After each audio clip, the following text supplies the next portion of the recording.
How to upload Canva design to Google Drive.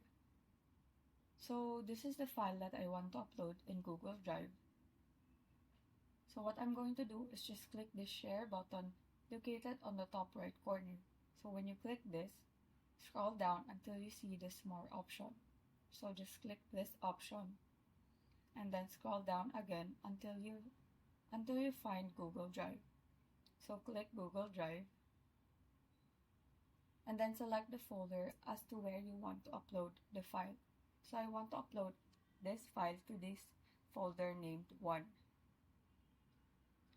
Now select the file type by clicking this box and then select the file type that you want. So for this, I will be selecting this PDF standard and then click save. So you can click this view in Google Drive and you will see your file uploaded in Drive. So when you visit Google Drive, just click home and then click this folders option and then select the folder of that file.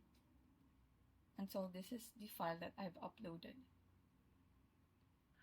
And so that is how you upload Canva design to Google Drive. Thank you and have a great day.